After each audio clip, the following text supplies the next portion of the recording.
साल 2004 में अभिषेक बच्चन और जॉन अब्राहम की एक फिल्म आई थी, धूम। सुपरहिट फिल्म थी। शायद आपको सुनकर यकीन ना हो कि इसी फिल्म की वजह से भारतीय इतिहास में एक बहुत बड़ी बैंक डकैती हो गई। बैंक से करीब 76 किलो से ज्यादा सोना और 25 लाख रुपए चोरी कर लिए गए। पूरे सोने की कीमत 8 करोड़ रुपए के करीब थी। ये तो छोड़िए, इस बैंक डकैती का तरीका इतना नायाब था कि जिसने भी इसे सुना दांतों तले अपनी उंगलियां दबा ली। नमस्कार, मेरा नाम है यशदीप और आज आप सुनेंगे केरला के चिदंबरा बैंक रॉबरी की सनसनीखेज कहानी। यह कहानी मलप्पुरम जिले के चिदंबरा शहर की है। चिदंबरा बहुत शांत शहर है। 31 दिसंबर 2007 से पहले तक तो बहुत सारे लोगों ने इसका नाम भी नहीं सुना था। हमेशा की तरह बैंक के कर्मचारियों ने संडे की छुट्टी के बाद 31 दिसंबर को मंडे की सुबह बैंक खोला। जब बैंक खुला और कर्मचारी बैंक के स्ट्रांग रूम में घुसे तो उन्होंने पाया कि स्ट्रांग रूम के लॉकर से 25 लाख रुपए और 3,341 पैकेट यानी करीब 76 किलो सोने के गहनों से भरे पैकेट गायब हो चुके हैं।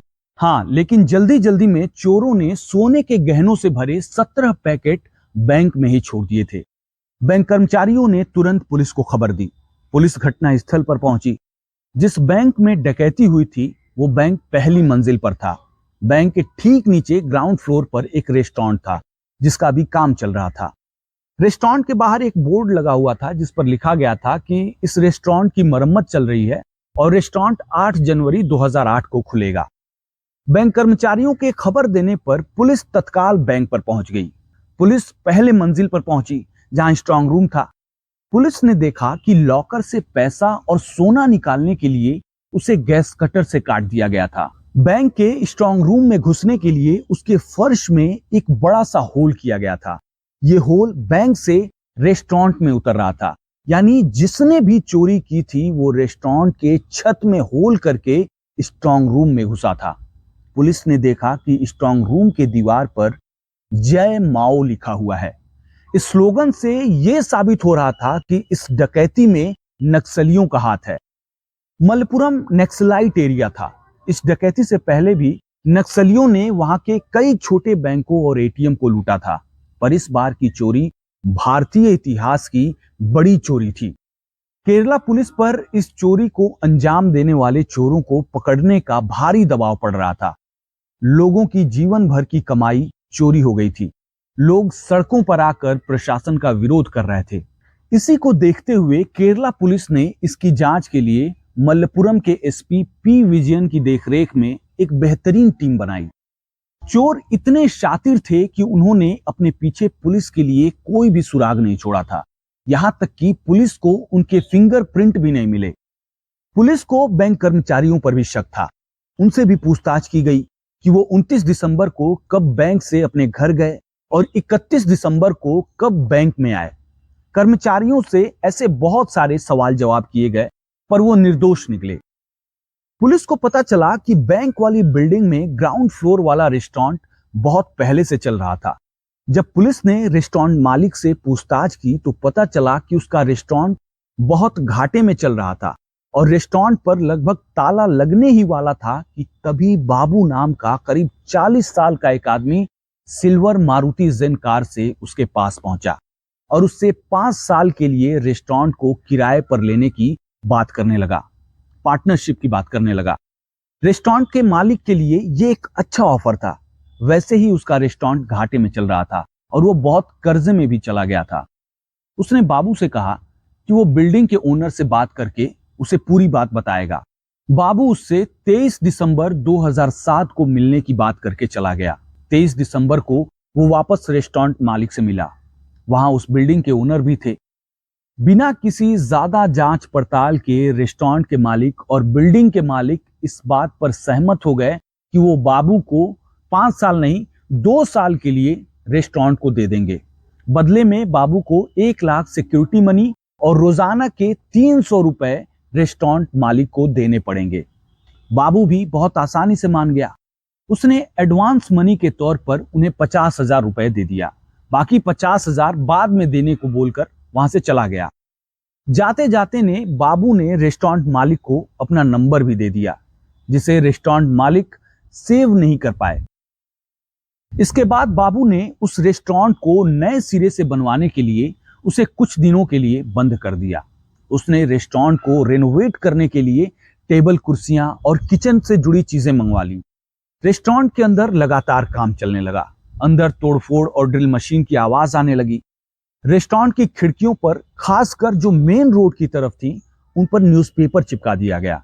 उन्होंने बाहर एक बोर्ड भी लगवा दिया जिस पर लिखा हुआ था कि रेस्टोरेंट में मरम्मत का काम चल रहा है और ये 8 जनवरी 2008 तक ओपन होगा। रेस्टोरेंट के आसपास के लोगों को यह लगता रहा कि अंदर जोरों शोरों से काम चल रहा है और जल्दी ही उनके इलाके में एक बढ़िया रेस्टोरेंट होगा। पर 31 दिसंबर 2007 को सब बदल गया। यह बिल्कुल साफ था कि इस बैंक डकैती में बाबू का ही हाथ था। पुलिस रेस्टोरेंट के मालिक से बाबू का नाम पता लेकर उसकी खोज में लग गई, पर सब फर्जी निकला। इसी बीच पुलिस को एक सफलता मिली।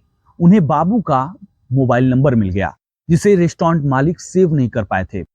रेस्टोरेंट के मालिक ने बताया कि बाबू ने उसके जानने वाले से रेस्टोरेंट के लिए किचन का सामान खरीदा था। इसके बाद पुलिस उस आदमी से मिली और उस आदमी से पुलिस को बाबू का नंबर मिल गया। पुलिस के लिए यह एक बड़ी सफलता थी। आपको याद होगा कि उस समय LG के CDM में हैंडसेट आते थे जिनमें सिम कार्ड की जरूरत नहीं पड़ती थी। फोन के साथ ही नंबर भी मिल जाता था। उस नंबर के कॉल रिकॉर्ड से पुलिस को पता चला कि बाबू ने वो फोन 400 रुपए में एक मोबाइल शॉप से खरीदा था जिसका नंबर किसी और के नाम से था। उस फोन के कॉल रिकॉर्ड से यह भी पता चला कि बाबू ने उस फोन का यूज केवल कुछ ही लोगों से बातचीत करने में किया था, जिसमें रेस्टोरेंट और बिल्डिंग के मालिक और कुछ इक्के दुक्के लोग ही शामिल थे। पुलिस को उस CDM में नंबर से कुछ खास नहीं मिल पाया। पुलिस ने बिल्डिंग और रेस्टोरेंट के मालिक और अन्य कई चश्मदीदों से बातचीत करके बाबू का एक स्केच बनवाया और उसे आसपास के कई पुलिस थानों में भिजवा दिया। उस स्केच को न्यूज़पेपर और न्यूज चैनल को भी शेयर किया गया ताकि बाबू को जल्द से जल्द ढूंढा जा सके। इसी बीच एक दिन केरला पुलिस के पास हैदराबाद के एक PCO से कॉल आया कि हैदराबाद के एक होटल में सोना पड़ा हुआ है। फोन करने वाले ने यह भी बताया कि उस होटल में एक नक्सली रुका हुआ है। पुलिस जल्दी जल्दी उस होटल में पहुंची। वहां उन्हें कोई नक्सली तो नहीं मिला, पर पुलिस ने सच में उस होटल से बैंक का लूटा हुआ सोने का कुछ पैकेट बरामद किया। वहां भी पुलिस को एक न्यूज़पेपर पर जय माओ लिखा हुआ मिला। पुलिस का शक और मजबूत हो गया कि चिलम्बरा ग्रामीण बैंक को लूटने वाले नक्सली ही थे। पर जल्दी ही जांच टीम को यह लग गया कि इस बैंक डकैती में नक्सली एंगल डालकर उन्हें जांच से भटकाया जा रहा है। एक्सपर्ट्स के अनुसार नक्सली इस तरह की डकैती के बाद कभी घटना स्थल पर जय माओ का स्लोगन छोड़ के नहीं गए थे। ये उनका तरीका बिल्कुल नहीं था। पुलिस हैदराबाद के उस PCO पर गई जहां से पुलिस को खबर की गई थी कि हैदराबाद होटल में नक्सली रुके हुए हैं। केरला पुलिस तब हैरान हो गई जब PCO मालिक ने उन्हें कॉल करने वाले की पूरी कद काठी का ब्यौरा दिया। पुलिस ने तुरंत PCO वाले को बाबू का स्केच दिखाया। स्केच देखते ही PCO मालिक ने यह कंफर्म कर दिया कि स्केच वाले आदमी ने ही उस दिन उसका PCO यूज किया था। केरला पुलिस समझ गई कि उसका सामना एक शातिर चोर से हुआ था जो उन्हें अपने इशारों पर नचा रहा था। जांच में जितनी देर होती, बाबू पुलिस की गिरफ्त से उतनी ही दूर चला जाता और उसे पकड़ना उतना ही मुश्किल हो जाता। पर कहते हैं कि अपराधी कितना भी शातिर हो, होशियार हो, अपने पीछे कोई ना कोई सुराग छोड़ ही जाता है। SP विजयन जो इसकी जांच देख रहे थे, उन्होंने अंदाजा लगाया कि हो ना हो बाबू उस CDM में फोन के अलावा भी एक मोबाइल फोन यूज कर रहा था जो उसका पर्सनल फोन था। पुलिस के सामने अब समस्या ये थी कि बाबू के उस दूसरे नंबर का पता कैसे लगाया जाए। पुलिस ने सोचा कि बाबू जहां भी गया होगा उसने CDM में फोन के साथ अपना पर्सनल फोन भी जरूर रखा होगा, यानी एक ही लोकेशन पर दोनों फोन एक्टिव रहे होंगे। पुलिस ने CDM में फोन का लोकेशन निकलवा लिया और यह पता लगाने लगी कि CDM में फोन के साथ कौन सा ऐसा कॉमन मोबाइल नंबर था जो बाबू के हर लोकेशन पर एक्टिव था। इसके लिए बाबू जहां जहां गया था उसके हर लोकेशन के मोबाइल टावर से हुई कॉल, मैसेजिंग और इंटरनेट सर्फिंग की जांच की जाने लगी। यह काम बिल्कुल रेगिस्तान में सुई ढूंढने जैसा था। इसके लिए जांच टीम ने कई आईटी प्रोफेशनल्स और मोबाइल सर्विस प्रोवाइडर्स की हेल्प ली।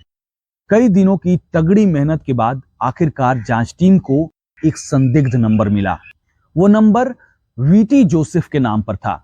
एसपी विजयन की टीम ये अच्छी तरह से जानती थी कि ये वीटी जोसेफ ही बाबू है। बाबू केरला के उलानाडु का रहने वाला था। उसका नाम बाबू नहीं था, बल्कि उसके कई नाम थे। जोसेफ उर्फ जैसन उर्फ जोमोन उर्फ बाबू, ये सारे नाम उसी के थे। हर अपराध के लिए अलग नाम। बाबू नाम तो उसने अमिताभ की एक फिल्म से लिया था। उसका असली नाम जोसेफ था। कम उम्र में ही बाबू के माँ बाप की मौत हो गई थी, जिससे बाबू को यानी जोसेफ को हाई स्कूल के बाद अपनी पढ़ाई छोड़नी पड़ गई। उसकी प्रॉपर्टी जिस पर उसका भी अधिकार था, उसके जीजा ने उससे हथिया ली। माँ बाप के चले जाने के बाद जोसेफ गलत कामों में पड़ गया। केवल 18 साल की उम्र में उसने पहला अपराध कर दिया। उसने क्रिसमस को पटाखों की दुकान से पटाखे चुरा लिए, जिसकी वजह से उसे 1 साल के लिए जेल जाना पड़ गया। इसके बाद जब वो जेल से बाहर निकला, फिर तो वो उस्ताद बनकर बाहर निकला। उसका अपराधियों के साथ उठना बैठना हो गया। उसने कई चोरियां की, गांजे की तस्करी की। उस पर आर्म्स एक्ट का मुकदमा भी दर्ज हुआ। जेल में ही उसकी मुलाकात चेलेम्ब्रा बैंक रॉबरी में शामिल हुए दूसरे अपराधी शिबू उर्फ राकेश से हुई। शिबू चोरी के आरोप में जेल में बंद था। जेल में जोसेफ और शिबू के बीच ऐसी गहरी दोस्ती हुई कि जेल से छूटने के बाद दोनों ने साथ मिलकर कई तरह के अपराध किए। कई बार दोनों ने सुधरने की भी कोशिश की, छोटी मोटी नौकरियां की, पर बात नहीं बनी। इसी बीच जोसेफ उर्फ बाबू ने शादी कर ली, लेकिन वो अपराध की दुनिया को छोड़ नहीं पाया। जोसेफ इन छोटी मोटी चोरियों और तस्करी से परेशान हो चुका था। वो बड़ा हाथ मारना चाहता था। इसी बीच उसने धूम फिल्म देखी और इस फिल्म को देखकर उसे बैंक लूटने का आइडिया आया। जोसेफ ने शिबू के साथ मिलकर रेकी करना शुरू कर दिया और आखिरकार अक्टूबर 2007 को उसे वो मिल गया जिसे वो ढूंढ रहा था, चेलेम्ब्रा ग्रामीण बैंक। लूटने के लिए बिल्कुल सही बैंक। वो कई रात और कई दिनों तक उस ग्रामीण बैंक की टोह लेने गया। वो तब खुश हो गया जब उसने पाया कि रात में कोई भी गार्ड बैंक पे पहरा नहीं देता है और बैंक के पास गुप्त अंधेरा रहता है। कोई लाइट नहीं जलती है, ना ही रात में कोई इंसान ही वहां दिखता है। जोसेफ यानी बाबू अच्छी तरह से समझ रहा था कि चाहे रात ही क्यों ना हो, वो खुलेआम बैंक में डाका नहीं डाल सकता है। इसके लिए एक बेहतर प्लान की जरूरत है। इसीलिए उसने बैंक वाली बिल्डिंग में ग्राउंड फ्लोर वाले रेस्टोरेंट को किराए पर ले लिया। और तो और लोगों का विश्वास जीतने के लिए उसने रेस्टोरेंट मालिक के जानने वाले से किचन के कई सामान भी खरीद लिए। बैंक की छत को काटने के लिए जोसेफ ने अलग अलग दुकानों से gas cutter machine, drill machine और मार्बल कटर खरीद लिया। उसने डायनामाइट का जुगाड़ भी आसानी से कर लिया। केरल में मछली पकड़ने के लिए डायनामाइट का यूज होता है। ये बहुत शक्तिशाली नहीं होता है। केरल में ये लीगल नहीं है, पर फिर भी चोरी छुपे ये दुकानों पर बिकता है और लोग इसका धड़ल्ले से यूज भी करते हैं और कई बार अपने हाथ पैर भी गंवा लेते हैं। जोसेफ ने ऐसी ही किसी दुकान से बैंक की छत उड़ाने के लिए डायनामाइट खरीद लिया। उसने डकैती के लिए एक मारुति जेन कार खरीदा और उस पर फर्जी नंबर प्लेट लगा दिया। इस काम में उसे और लोगों की भी जरूरत थी, इसीलिए उसने अपनी गैंग में राधा कृष्णन और उसकी पत्नी कनकेश्वरी को भी जोड़ लिया। ये दोनों जोसेफ और शिबू के विश्वास पात्र थे। 29 दिसंबर 2007 की शाम को बैंक बंद होने के बाद चारों ने रेस्टोरेंट की छत, जिसके ठीक ऊपर बैंक का स्ट्रांग रूम था, उसे काटना शुरू कर दिया। 30 दिसंबर को संडे था, यानी बैंक बंद था। उस दिन भी उनका काम चलता रहा। 30 दिसंबर को ही मलप्पुरम में एक मंदिर का उद्घाटन हो रहा था। केरल में मंदिरों का खूब धूमधाम से उद्घाटन होता है। लोग उस दिन खूब पटाखे जलाते हैं। तो पटाखों के शोर के बीच 30 दिसंबर को बाबू ने बैंक की छत में डायनामाइट लगा दिया। मछली पकड़ने में यूज होने वाले वो डायनामाइट इतने असरदार नहीं थे कि वो उस मोटी छत को उड़ा पाते। बाबू का डायनामाइट वाला आइडिया फेल हो गया। इसके बाद बाबू उर्फ जोसेफ, शिबू, राधा कृष्णन और कनकेश्वरी ने मिलकर मार्बल कटर से ही छत को काटना शुरू कर दिया। ये काम 31 दिसंबर की सुबह यानी सोमवार की सुबह 4 बजे तक चलता रहा। आखिरकार उन्होंने बैंक में एक इंसान के घुसने जितना होल कर ही दिया। इसके बाद तो चारों ने चेलेम्बरा ग्रामीण बैंक को करीब 8 करोड़ से ज्यादा का चूना लगा दिया और सारा माल मारुति ज़ेन कार में भरकर वहां से गायब हो गए। पूरे टाइम चारों ने अपने हाथों में दस्ताने पहन रखे थे। इसी वजह से पुलिस को बैंक से या रेस्टोरेंट से किसी के भी फिंगरप्रिंट नहीं मिले। केरला पुलिस की बेहतरीन जांच का ही नतीजा था कि उनके हाथ बाबू का पर्सनल मोबाइल नंबर आ गया था। पुलिस ने उस नंबर की कॉल डिटेल्स निकलवा लिया। अब पुलिस के पास वो सारे नंबर और लोकेशन थे जिनसे जोसेफ ने बात की थी और जहां जहां वो गया था। पता चला कि जोसेफ उर्फ बाबू केरला के कोझिकोड में अपनी पत्नी अनीता और ससुर के साथ किराए के मकान में रहता है। कॉल डिटेल्स में मिले कुछ नंबरों से संपर्क करने पर कई और भी बातों का खुलासा हुआ कि जोसेफ उर्फ बाबू की बीवी अनीता प्रेग्नेंट थी और उसका कोझिकोड के बेबी मेमोरियल हॉस्पिटल में इलाज चल रहा था। 27 फरवरी 2008 को जोसेफ अनीता को बेबी मेमोरियल हॉस्पिटल में डॉक्टर के पास ले जाने वाला था। ये बात पता चलते ही 26 फरवरी को पुलिस की टीम मलप्पुरम से कोझिकोड पहुंच गई और अगली सुबह जोसेफ उर्फ बाबू को बेबी मेमोरियल हॉस्पिटल में दबोचने की तैयारी में लग गई। 27 फरवरी 2008 की सुबह 8 बजे के करीब एसपी विजयन की टीम ने जोसेफ उर्फ बाबू को बेबी मेमोरियल हॉस्पिटल के पास दबोच लिया। बाबू की गिरफ्तारी के बाद शिबू उर्फ राकेश, राधाकृष्णन और उसकी पत्नी कनकेश्वरी को भी पुलिस ने पकड़ लिया। पुलिस ने करीब 2 महीनों के भीतर चेलेम्बरा बैंक रॉबरी केस को सॉल्व कर लिया था। अगर पुलिस बाबू को 27 फरवरी को नहीं पकड़ पाती तो शायद उसे पकड़ना बहुत मुश्किल हो गया होता। न्यूज़पेपर में अपना स्केच देखकर बाबू जान चुका था कि पुलिस जल्दी ही उसके घर तक पहुंचने वाली है, इसीलिए वो 28 फरवरी को बेंगलोर भागने वाला था। बाबू ने सोने के अधिकतर हिस्सों को चेन्नई में ले जाकर बेच दिया था और उससे कई फ्लैट्स खरीद लिए थे। केरला पुलिस ने सब जब्त कर लिया। लूट का अधिकतर हिस्सा, लगभग 80% हिस्सा बरामद कर लिया गया। सोने का कुछ हिस्सा बाबू के घर से भी बरामद किया गया। बैंक रॉबरी में use gas cutter, drill machine को उस नदी से बरामद कर लिया गया जहां शिबू ने डकैती के बाद उन्हें ठिकाने लगा दिया था। यह मामला 5 सालों तक अदालत में चला।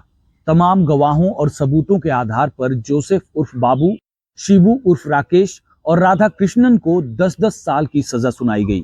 वहीं राधा कृष्णन की पत्नी कनकेश्वरी को 5 साल की सजा दी गई। साल 2017 में बेल पर जोसेफ जेल से बाहर आ गया था। बाहर आते ही उसने एक बार फिर से ज्वेलरी की दुकान में डाका डाल दिया। सीसीटीवी की मदद से पुलिस ने उसकी पहचान की और एक बार फिर से उसे जेल में डाल दिया। जेल से छूटने के बाद राधा कृष्णन और कनकेश्वरी अलग हो गए। कनकेश्वरी ने शिबू से शादी कर ली। अब दोनों सामान्य जीवन जी रहे हैं। तो यही आज की कहानी थी। अगली कहानी में जल्द ही आपसे मुलाकात होगी। मेरा नाम है यशदीप और आप क्राइम कहानी चैनल देख रहे थे। जय हिंद।